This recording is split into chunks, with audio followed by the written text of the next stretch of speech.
네, 중앙아시아 세 개 나라를 순방 중인 문재인 대통령 오늘 두 번째 방문국이죠. 우즈베키스탄을 찾았습니다.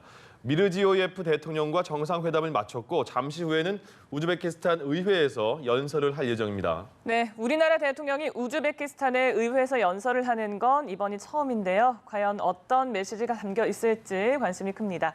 관련 소식 전문가 모시고 얘기 나눠보겠습니다. 신범철 아산정책연구원 안보통일센터장 자리하셨습니다. 어서 오십시오. 네, 어서 오십시오. 예, 안녕하십니까? 예, 문재인 대통령 투르크메니스탄 갔다가 지금 이제 우즈베키스탄 그리고 이후에 카자흐스탄 이렇게 세 개 나라를 순방 중인데 저희가 말씀드린 것처럼 잠시 후에 우즈베키스탄 의회에서 연설을 하는 거잖아요. 우즈베키스탄의 요청으로 연설하게 됐다고 하는데 이 국가 정상이 다른 나라에 가서 의회에 섰다. 어떤 의미가 있다고 봐야 될까요? 기본적으로 그만큼 의전적 예우를 베풀었다 이렇게 볼 수 있고 예. 한국과의 관계를 중요시 여기고 있다 그렇게 예. 평가할 수 있는 거죠. 아마 우리 대통령으로서 우즈베키스탄 연설은 처음인 거로 저는 알고 있는데 그러게요. 그만큼 우즈베키스탄도 먼저 요청을 해서 했다는 것은 한국과의 긴밀한 관계를 형성하고 싶다는 것이고 예. 그것과 관련해서 우리도 그게 응하는 그런 모습이라고 보는데요.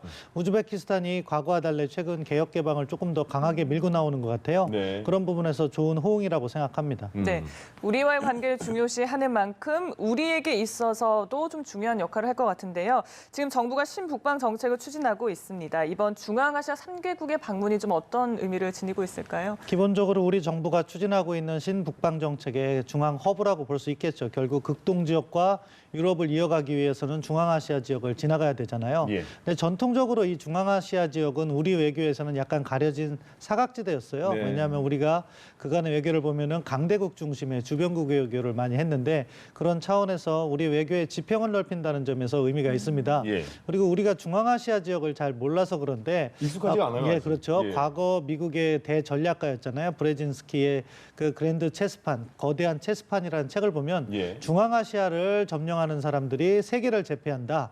이런 이야기를 했습니다. 그만큼 전략적으로 요충지고 예.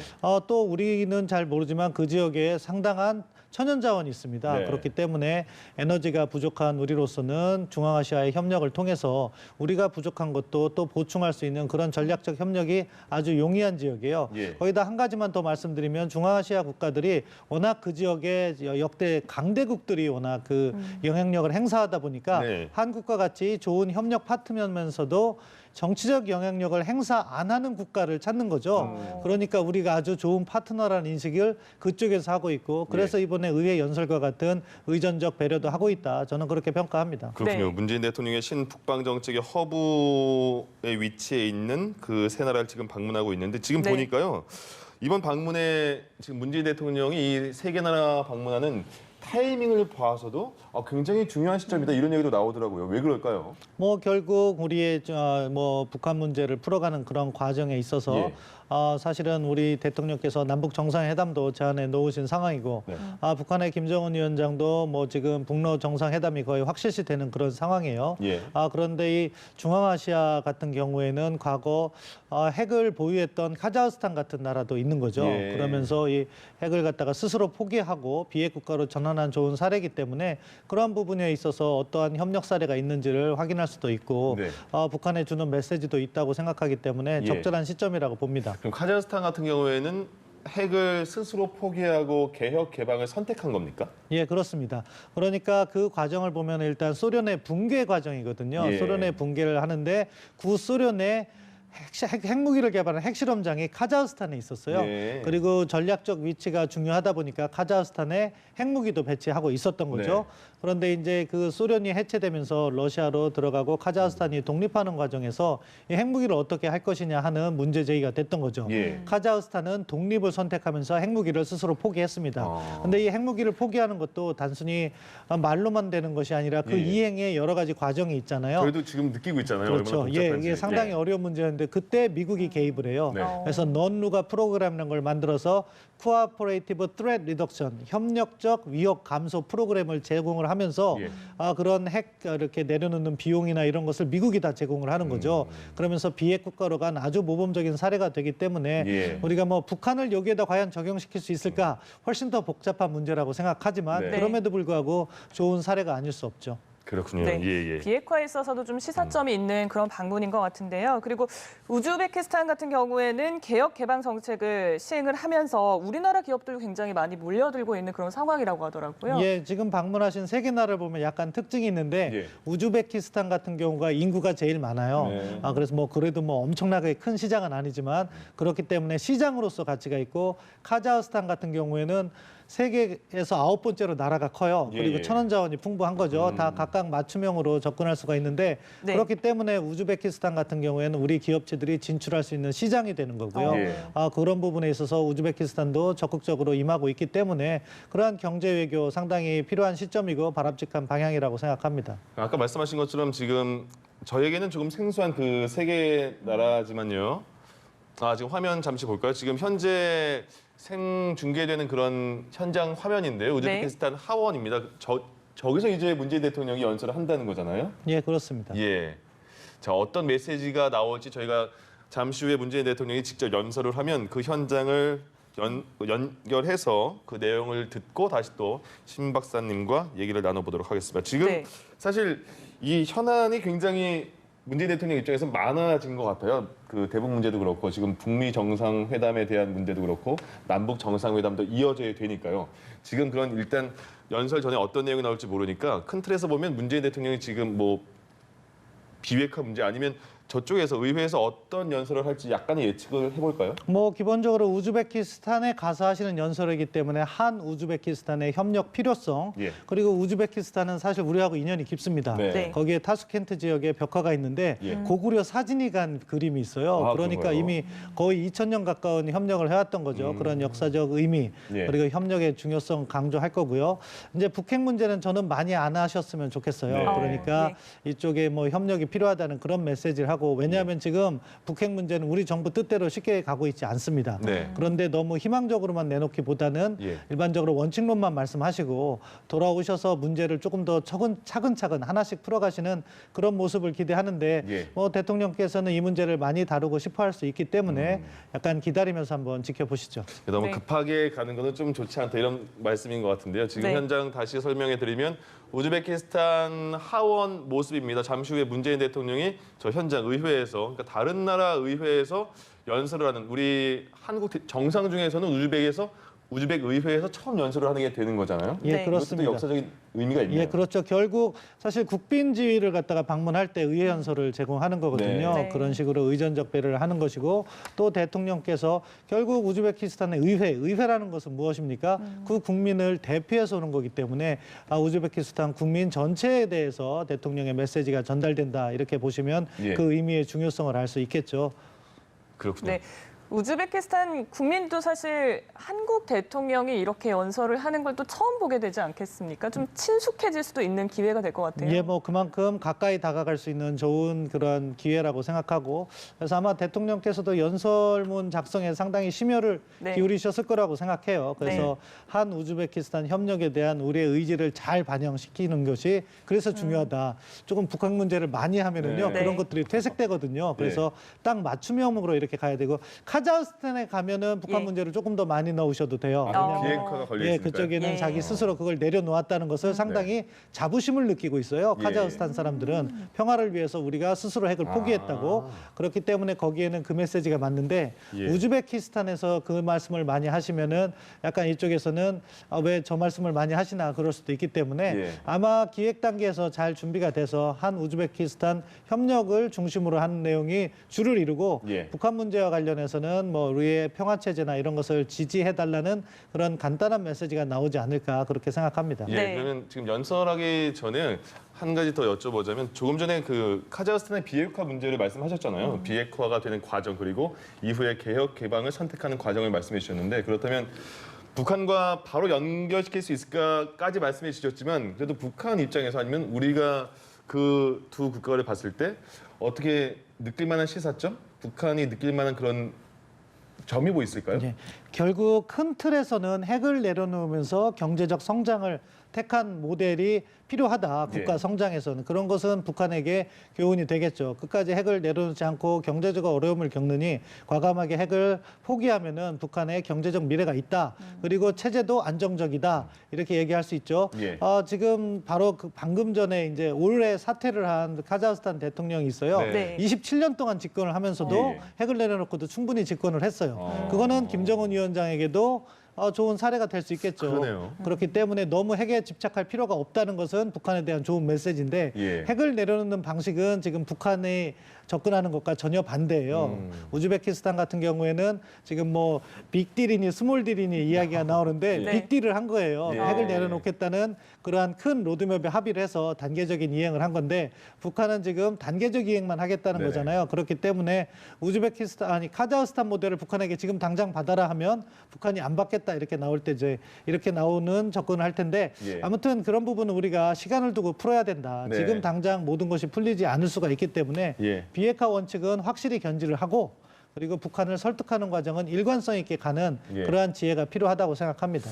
하긴 서두를 뭐 빨리 되면 좋겠지만 그렇게 막 서두르면 또 이렇게 그르칠 수 있으니까. 예, 지금 네. 상황이 속도를 내다가 사실은 2월 28일 하노이 북미 정상회담이 결렬된 이후에 네. 속도가 떨어지고 있습니다. 그런데 우리가 무리하게 이것을 다시 속도를 내려다 보면 자칫하면 한국이 대화의 흐름에서 일탈하게 되는 경우가 있어요. 예. 이때는 자칫하면 외교적 고립을 낳을 수가 있기 때문에 이 부분을 우리 정부가 뭐 문재인 대통령께서 대화에 대한 그 의지는 저도 잘 이해하고 있지만 그럼에도 불구하고 우리도 그 속도는 함께 맞춰 나가야지 다시 상황이 왔을 때 한국이 그 판을 주도할 수 있다. 이 점을 건의드리고 싶습니다. 예. 네. 그리고 이제 중앙아시아 3개국으로 또 뻗어가기 위해서라도 또 남북 철도와 관련한 또 이슈들이 제기가 되잖아요. 이 부분에 대해서는 좀 어떻게 생각을 하세요? 그렇죠. 뭐 우리가 지금 신북방 정책을 하면서 유라시아 철도 연결 사업에 관심이 있는 거죠. 네. 그럼 그것이 중앙아시아에도 뻗쳐나가고 우리의 물류가 중앙아시아까지 진출이 되는 그런 과정이 필요하기 때문에 예. 아마 연설문에 그 내용은 반드시 들어갈 것이다. 한중앙아 협력의 핵심 중에 하나가 철도 연결 사업이고 예. 그런 것을 통해서 또 우리가 경제적 기회를 찾고 중앙아시아도 또 한국과 더 가까워지는 그런 계기가 될 수 있기 때문에 반드시 포함될 거라고 생각합니다. 네. 그럼 지금 상황에서 남북 철도 연결은 지금 어떻게 잘 진행되고 있는 겁니까? 잘 진행되지 않고 있죠. 네, 뭐 어떻게 아쉬운 되고 부분인데요. 있습니까? 착공식까지는 저희가 했어요. 그렇습니다. 그렇지만 실질적으로 연결 사업을 해야 되는데 그러려면은 물자가 북측에 들어가야 되잖아요. 네. 또 북한과 철도 연결과 관련된 사업에 합의를 해야 되는데 이러한 것들이 북한에 대한 제재 위반이 됩니다. 예. 그렇기 때문에 북한의 비핵화 조치와 함께 제재 완화가 이루어지고 이것을 갖다가 면제로 하든지 아니면 완전히 합법적인 사업으로 허용을 하든지 그런 부분에 있어서 제재 문제를 해결하면 예. 그 다음에 이제 연결 사업이 진행되겠죠. 네. 근데 단 저는 지금 건의드리고 싶은 건 이 과정에서 우리가 지금 당장 못 하고 있잖아요. 예. 어떻게 보면 우리한테 기회 요인일 수도 있어요. 그럴까요? 왜냐? 지금 사업 타당성이 충분하지 않아요. 그러니까 북한에 철도를 깔더라도 우리에 있는 KTX급 고속철도를 깔 것인가 네. 아니면은 재래식 철도를 깔 것인가 그것의 비용은 어떻게 되고 물류 이동은 어떻게 될지 충분한 검토가 있어야 되거든요. 예, 예. 이 철도 연결 사업이 1, 2조 들어가는 게 아니에요. 네. 잘못하면 10조 이상의 엄청난 자산이 들어가는 거기 때문에 예. 지금 이 사업이 지연된다고 해서 우리가 안타까워할 것이 아니라 보다 충실한 사업이 될 수 있도록 준비를 해간다면은 뭐 어떻게 보면 위기가 곧 기회가 된다고 하잖아요. 예. 그런 측면에서 우리가 이것을 잘 활용할 수 있다 그렇게 생각합니다. 충분한 네. 검토의 시간으로 여겨도 된다 이런 그렇죠. 말씀이시네요. 예. 어떻게 한번 철도 연결이 사업이 되면 그 철도를 다시 바꿀 수가 없잖아요. 그러니까요. 그건 지금 단계에서 고속철도로 갈 것이냐 아니면 재래식 철도로 갈 것이냐 네. 이것을 단 뭐 5년, 10년만 내다보는 것이 아니라 20년, 30년 내다봐야지 예. 이것이 효율적인 사업이 된다 그렇게 평가합니다. 네. 알겠습니다. 자, 이번 그 문재인 대통령 우즈벡 방문이 두 나라 관계가 특별 전략적 동반자 관계다 이렇게 표현을 하던데 이거는 어떤 의미가 있는지 그 용어 자체가 어려우니까요. 예, 뭐 외교부에서 만드는 용어예요. 네. 그 어원은 중국에서 왔어요. 네. 중국이 특정한 나라들과 이렇게 협력을 할 때 전략적 협력 동반자 관계, 예. 전략적 협력 관계. 근데 이번과 같은 경우에는 특정 전략적 협력 관계라는 예. 것은요, 전략적 협력장 관계라는 우선 순위를 어려운데. 아마 예. 지난 좋은 거. 정부에서 부여를 했을 거예요. 예. 그것은 일반 국제 관계가 아니라 우리가 전략적인 문제, 그러니까 단순히 경제 협력을 넘어서 안보 분야라든가 사회 분야 같은 협력을 확대해 나가겠다 하는 합의를 했는데 예. 이번 정상회담에 비추어서 그 부분을 더 확대해 나가겠다는 의미에서 특별이란 말을 이렇게 붙였는데 예. 뭐 웃을 수도 있지만 외교 관계는 결국 이 말이 외교를 또 좌우하는 게 있잖아요. 네. 그러니까 단순한 전략적 협력을 넘어서 우리가 보다 한 차원 높은 협력을 해나가자는 네. 외교적 의미를 담은 표현이다. 그렇게 이해하시면 될 것 좀 같습니다. 갈수록 더 이렇게 용어가 길어질 수 있겠네요. 예, 가장 중요한 것은 전략 동맹인 거죠. 네. 우리가 한미 간에 맺고 있는 전략 동맹인데 이것은 군사적 차원에까지 협력을 해나가는 것이기 때문에 예. 그 범위가 이렇게 상당히 높다고 볼 수 있는데 우리가 우즈베키스탄과 군사 동맹을 맺을 필요는 없잖아요. 네. 그러니까 아, 예, 화면 지금 나오고 보겠습니다. 예, 계십니다. 문재인 대통령이 입장하고 예, 있습니다. 우즈베키스탄 현장 생중계 화면입니다. 우즈베키스탄 하원 의회에서 문재인 대통령이 연설을 하기 위해서 들어왔습니다. 지금 현장 생중계로 저희가 보내드리고 있습니다. 어떤 말을 할까요? 한국 정상으로서는 우즈베키스탄 의회에서 처음 연설하는 정상입니다. 일단 어떤 연설 하나 들어보겠습니다.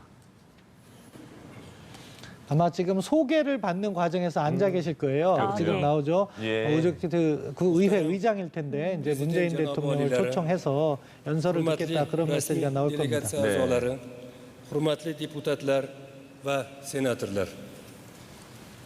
Koreya Respublikasi Prezidenti muhtaram Moon 의장이 이렇게 또 Jae-in 직접, janobi oliylari boshchiligidagi 문재인 대통령을 좀 mehmonlarning 설명하는, 소개하는 O'zbekiston 그런 Respublikasi 자리가 Oliy 되고 Majlisiga 있습니다. tashriflari barchamizga katta mamnuniyat bag'ishlaganini bildirishga ijozat etgaysiz, janob prezident.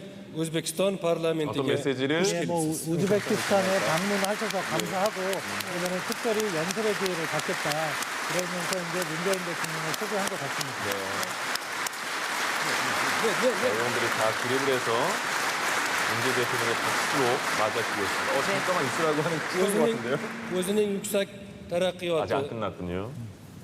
ko'p asrlik va boy madaniy tarixiy ildizlari bilan dunyoning yetakchi davlatlari 아마 qatoridan 문재인 o'rin 대통령께서 이 egallagan 자리에 오셨다 하는 의미를 해서 박수를 먼저 드리고 예. 이제 문재인 대통령의 의회 연설의 의미를 갖다가 부여하고 이제 소개를 하는 그런 과정일 것 hammamiz uchun 같습니다. katta sharafdir. 정말 뭐 저희도 우즈베키스탄 의회에서 이렇게 대통령이 연설하는 거 처음 보는 그렇죠. Oliy 장면이잖아요. Majlisga tashrif 정말 의미 buyurganingiz 있는 장면인 것 uchun 같습니다. samimiy minnatdorchilik bildiramiz.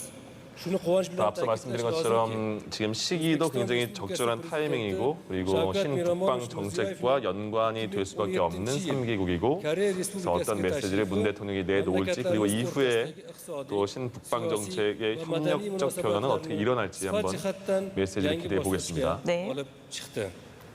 Sizning mamlakatimizga ushbu tashrifingiz ham hech shubhasiz davlatlarimiz o'rtasidagi ikki tomonlama munosabatlarni yanada rivojlantirish hamda mustahkamlash yo'lidagi yana 조금 bir 대통령께서 qadam 오래 bo'ladi. 앉아 계셔서 어색하실지도 모르지만 외교란 게 그래요. 상당히 의전 이런 것이 중요하고요. 그 과정에서 이제 문재인 대통령의 경력을 설명할 수도 있고 지금 한국에서의 하시는 일도 설명할 수 있고 한 우즈베키스탄 관계에서 얼마나 큰 기여를 하셨는지 그런 부분을 설명할 수도 있고 아무튼 또 저 우즈베키스탄 의회 의장은 그걸 빌려서 자기의 모습도 드러내는 거니까 저런 과정이 생각보다 깁니다. 예, 저 의장은 또 그러니까 본인의 모습을 한국 국민에게 보여줄 수 있는 기회가 될 수도 있고요. 예, 그리고 이게 뭐 또 우즈베키스탄에도 생중계가 될 가능성이 높고요. va senatorlar endi 이번 그 세계 나라 방문 일정이 굉장히 이번도 타이트하더라고요. Koreya 그래서, 예. Respublikasi 바로 Prezidenti 도착하자마자 비행기 타고 내려서 도착하자마자 뭐 일정이 있고 또 한 이틀간의 일정 이후에 또 일정이 또 있고요. 그리고 두 번째 순방국 우즈베키스탄 의회에서 이제 의장의 소개를 받은 문재인 대통령, 한국 정상으로서는 처음으로 우즈베키스탄 의회에서 연설을 하게 됐습니다. 자, 이제 관상 하나 또 나왔네요. 들어보겠습니다.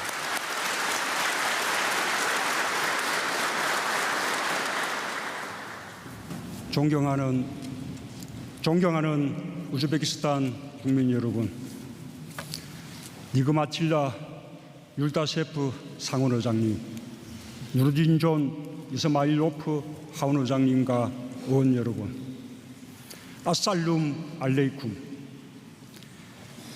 우즈베키스탄 하원에서 대한민국 대통령 최초로 연설할 기회를 갖게 되었습니다. 감사합니다. 미르지요예프 대통령께서는 2016년 12월 이곳 하원에서 열린 취임식에서 국민이 정부에 봉사하는 것이 아니라 정부가 국민에 봉사해야 한다고 강조하셨습니다. 국민의 의견을 직접 수렴하기 위해 가상민원실을 개설했고 2017년에는 외환 자유화 조치를 단행했습니다. 최근에는 모든 강요를 의회의 성인으로 임명하고 있습니다. 국민의 뜻을 존중하며 국정을 운영하고 계신 미르지요예프 대통령과 의원 여러분의 노력에 경의를 표합니다. 우즈베키스탄 국민 여러분, 나는 우즈베키스탄으로 오는 길에 1500년 전 어느 날을 상상했습니다. 한국의 고대 국가 사신들이 사마르칸트에 도착한 날입니다. 말을 타거나 발빠른 낙타를 타고 부지런히 쉬지 않고 왔다면 2달쯤 걸렸을까요? 높은 산맥과 고원, 사막을 건너며 눈비를 만나고 때로는 더위나 추위와 싸우느라 더 오랜 시간이 걸렸을지도 모릅니다. 오늘 여러분들처럼 1500년 전의 우즈베키스탄인들도 멀리서 찾아온 손님들을 환대했을 것입니다. 그리고 깊은 우정과 신뢰를 나눈 그들을 가장 중요한 서쪽 벽에 아프로시아 벽화로 남겼습니다. 그와 같이 한국과 우즈베키스탄은 멀리 떨어져 있지만 이미 고대 국가 시기부터 사신들이 오고 간 친구 국가였습니다. 나의 상상은 한국의 서울에서 철도를 통해 유라시아 대륙을 지나 멋진 타슈켄트 기차역에 내리는 꿈으로 이어졌습니다. 양국의 고대 국가들이 실크로드를 통해 교류했던 것처럼 21세기 철의 실크로드, 철도를 통해 양국이 이어져 상생번영하는 꿈을 꾸었습니다. 한국인은 이곳에서 중앙아시아의 무궁무진한 발전 가능성과 함께 할 수 있을 것이며 이중 내륙국인 우즈베키스탄 국민들은 지구에서 가장 넓은 바다 태평양을 만나고 고려인들의 고향 한국과 미래를 함께 할 수 있을 것입니다. 철도를 통해 양국이 만나는 일은 중앙아시아와 태평양이 만나는 새로운 번영의 꿈입니다. 우리 고대인들이 벽화 속에서 나와 다시 손잡는 일입니다. 여러분, 상상만으로도 가슴이 뛰지 않습니까? 우즈베키스탄 국민 여러분, 손님이 다녀간 집은 윤택해진다라는 속담이 있습니다. 인류는 교류와 소통을 통해 발전하고 번영해 왔습니다. 이러한 인류의 역사를 통찰한 우즈베키스탄인들의 지혜가 담긴 속담이라고 생각합니다. 우즈베키스탄에는 동서교류가 낳은 위대한 산물들이 가득합니다. ICT, 의료, 우주 등 현대의 첨단 과학 기술도 긴 역사를 거슬러 가면 여기 우즈베키스탄에 닿습니다. 수학자 알호레즈미가 집대성한 연산 기술은 그의 이름을 딴 알고리즘으로 발전하였고 ICT 기술을 낳았습니다. 부하라 태생 이번 신화의 의학 정전은 수많은 생명을 살리며 근대의학으로 발전했습니다. 위대한 티무르 왕의 손자 울루그벡 왕은 정교한 관측과 계산으로 천문학을 발전시켰습니다. 울루그벡의 천문표는 한국 조선왕조 시대의 역법을 만드는 기초가 되었습니다. 교류가 혁신이며 곧 번영입니다. 우즈베키스탄의 역사가 가장 강력한 증거입니다. 나는 한국의 오래 친구 나라인 우즈베키스탄과의 교류가 21세기의 혁신으로 이어져 양국의 공동 번영을 이룰 것이라 확신합니다. 양국은 지난해 21억 불로 사상 최대의 교역액을 기록했습니다. 600여 개의 한국 기업이 우즈베키스탄에 자리 잡았을 만큼 양국의 교역과 투자는 지속적으로 확대되고 있습니다. 에너지, 인프라 분야에서 한국 기업이 성공적으로 완료하거나 진행 중인 사업은 91개 기업, 125건, 총 107억 불에 이릅니다. 양국은 글로벌 녹색 성장기구에 함께하며 세계적인 기후 환경 문제의 협력도 본격화하고 있습니다. 오늘 나는 친구이자 형제인 미르지요예프 대통령과 함께 양국 관계를 더욱 깊게 발전시키기로 했습니다. 양국의 관계를 특별 전략적 동반자 관계로 격상하고 교류를 활성화하기 위한 제도적 기반도 강화하기로 했습니다. 5G, 빅데이터, 인공지능 등 ICT 신산업 분야 협력을 통해 4차 산업혁명 시대를 함께 대비하기로 했습니다. 첨단 우주 분야의 정책을 교류하고 함께 인재를 키우며 위성 직수신국 설치를 위해 협력하기로 했습니다. 보건 분야에서는 이번에 개소되는 한 우즈벡 보건의료 협력센터를 중심으로 우즈베키스탄의 보건의료 개혁에 한국이 동참하기로 했습니다. 5G 기술을 응용한 헬스 분야의 협력은 의료 체계를 획기적으로 개선해 국민 건강을 지킬 뿐만 아니라 혁신 산업으로 발전시킬 수 있을 것입니다.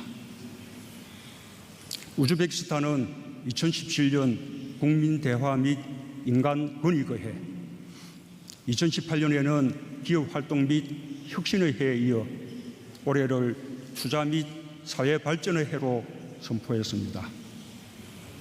소통과 개방, 혁신을 통해 국민의 삶을 향상시키고자 하는 우즈베키스탄의 꿈이 한국과의 협력을 통해 더 크게 이루어지기를 기원합니다.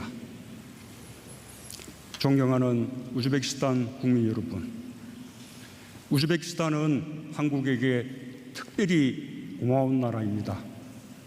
한국인들은 우즈베키스탄을 뜨거운 형제의 인류의 국가로 생각하고 있습니다. 1937년 극동 지역의 많은 고려인들이 우즈베키스탄으로 이주당했을 때 우즈베키스탄 국민들은 갑작스러운 이주로 정착의 준비가 되어 있지 않았던 고려인들을 따뜻하게 품어주었습니다. 참으로 살 길이 막막했던 고려인들에게 전쟁의 어려움 속에서도 도움의 손길을 내밀어준 우즈베키스탄의 국민들 덕분에 고려인들은 무사히 겨울을 넘기고 이 땅에서 새로운 삶을 시작할 수 있었습니다. 이웃이 어려울 때 소로없는 우즈베키스탄의 하샤르 정신에 힘입어 고려인들도 우즈베키스탄 사회에 공헌할 수 있게 되었습니다. 양국 국민 모두에게 자랑스러운 역사입니다. 한국은 그 고마움을 잊지 않고 있습니다. 우즈베키스탄이 독립한 바로 이듬 해인 1992년 한국과 우즈베키스탄은 외교관계를 수립했습니다. 같은 해 카리모프 초대 대통령님은 시야에서 11개국 지도자 중 최초로 한국을 방문했습니다. 이후 급속히 친밀해진 양국은 수교 4년 만에 양국 합작 자동차 조립 공장을 타슈켄트에 설립하고 우즈베키스탄산 원면을 100% 사용하는 섬유 공장도 설립했습니다. 이렇게 시작된 양국의 교류 규모는 지금은 에너지, 자동차, 섬유, 물류, IT, 금융 등 다양한 분야에서 600개가 넘는 한국 기업이 활동할 정도로 커졌습니다. 카리모프 대통령의 방한을 시작으로 이번 나의 방문까지 양국 정상은 무려 16차례 만났고 정치, 경제, 사회, 문화, 과학, 기술, 국제 문제 등 모든 분야에서 긴밀하게 협력하는 관계로 발전했습니다. 양국 국민도 서로의 문화를 존중하고 이해하면서 더욱 가까워졌습니다. 우즈베키스탄의 봄을 맞는 가장 큰 명절 나부루즈와 한국의 새해를 맞는 가장 큰 명절 설날은 비슷한 점이 많습니다. 집안을 정돈하고 음식을 장만하며 새 옷을 입고 친척집을 방문하고 아이들은 어른들에게 인사를 드리며 덕담을 듣습니다. 매년 타슈켄트에서 고려인들이 개최하는 설날 행사는 우즈베키스탄 국민이 함께 한국의 음식을 먹으며 양국의 문화를 즐기는 자리가 되었습니다. 한국에서도 우즈베키스탄인들이 정착한 곳곳에서 나부루즈를 함께 축하하며 새로운 봄을 맞습니다. 양국이 이렇게 비슷한 전통 문화를 가지고 있다는 것이 참으로 놀랍습니다. 한국은 한국에 거주하는 7만 명의 우즈베키스탄인들을 통해 우즈베키스탄 문화를 사랑하게 되었고 중앙아시아에 대한 관심을 키워가고 있습니다. 우즈베키스탄 국민은 한국어와 태권도를 배우며 K-드라마와 K-팝을 즐깁니다. 서로에 대한 깊은 이해와 깊은 호감으로 양국의 수교 역사는 채 30년도 되지 않았지만 모두가 부러워하는 형제 같은 관계가 되었습니다. 양국 국민들 사이가 가까워질수록 공동 번영의 꿈은 더 빨리 현실이 될 것입니다. 우즈베키스탄 국민 여러분, 율다셰프 상원 의장님, 이스마일로프 하원 의장님과 의원 여러분, 아몬드를 보여주는 것은 껍질이고 사람을 보여주는 것은 친구다 라는 속담처럼 우즈베키스탄은 한국의 형제로서 한반도 비핵화와 항구적 평화를 적극적으로 지원해 주었습니다. 2000년 초 한반도 에너지 개발 기구 사업에 총 7차례에 걸쳐 인력을 파견했고 2017년 11월에는 평창 동계올림픽의 성공을 기원하기 위해 유엔 총회 올림픽 추정 결의안에 공동제안국으로 참여해 주었습니다. 이 자리를 빌려 한국 국민들을 대표해 깊이 감사드립니다.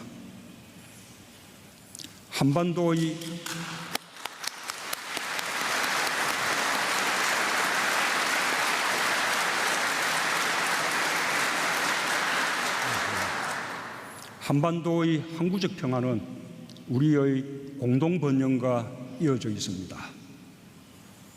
우즈베키스탄은 1993년 유엔 총회에서 중앙아시아 비핵지대 창설 방안을 제안했고 주변 국가들과의 끊임없는 대화와 노력으로 마침내 2009년 중앙아시아 비핵지대 조약이 발효되었습니다. 중앙아시아 비핵화 선례는 한반도의 완전한 비핵화와 평화 정착을 이루고자 하는 우리 정부에게도 교훈과 영감을 주고 있습니다. 미르지요예프 대통령께서는 또한 중앙아시아 영내 화합과 협력을 주도하고 있습니다. 작년에는 9년 만에 중앙아시아 정상회의가 개최되었습니다. 평화를 위한 우즈베키스탄의 노력에 경의를 표합니다. 작년 12월 한반도 남북의 철도는 국제사회로부터 지지와 축하를 받으며 연결 착공식을 가졌습니다. 우리는 반드시 대륙을 통해 만나게 될 것입니다. 우즈베키스탄과 한국은 어느 국가도 경험하지 못한 특별한 관계를 맺어왔습니다. 오랜 시간 서로에게 특별한 호감을 갖고 깊은 이해와 우정을 바탕으로 교류해 왔습니다. 우즈베키스탄의 발전이 한국의 발전입니다. 한국은 경제 성장의 경험을 기꺼이 우즈베키스탄과 공유할 것입니다. 다시 한번 이 특별한 자리를 마련해 주신 우즈베키스탄 국민들과 원님들께 감사드립니다.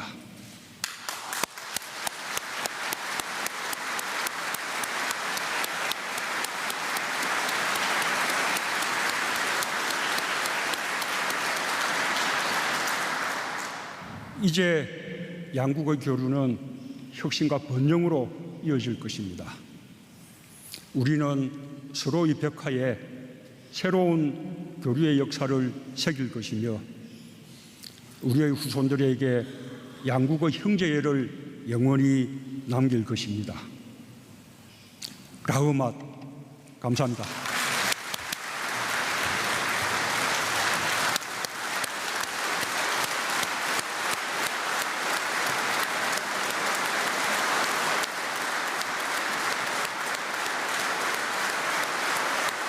네, 우즈베키스탄 의회에서 문재인 대통령 연설하는 모습 생중계로 전해드렸습니다. 저희가 네. 이제 시간이 많이 없네요. 문재인 대통령의 이번 메시지 어떤 지점을 저희가 받아들이게 될 부분일까요? 예, 뭐 잘 균형 잡힌 연설이었다고 평가하는데요. 네. 기본적으로 한 우즈베키스탄의 협력의 역사와 지금 현재 협력이 진행되는 것 그리고 보다 긴밀한 협력의 필요성을 무르르듯 잘 연설하셨다고 생각합니다. 예. 한반도 문제도 앞서 말씀드린 것처럼 뭐 과도하지 않고 우즈베키스탄 사람들이 이해할 수 있을 정도의 그 평화 메시지를 아주 적절히 잘 섞었다고 생각하고요. 예. 이런 뭐 연설을 통해서 앞으로 한 우즈베키스탄이 한 차원 더 긴밀한 협력을 하는 계기가 되고 또 우리의 새로운 시장 블루오션으로서 또 우즈베키스탄이 자리 잡기를 기대해 봅니다. 예, 네. 알겠습니다. 자, 지금까지 신범철 아산정책연구원 안보통일센터장과 함께했고요.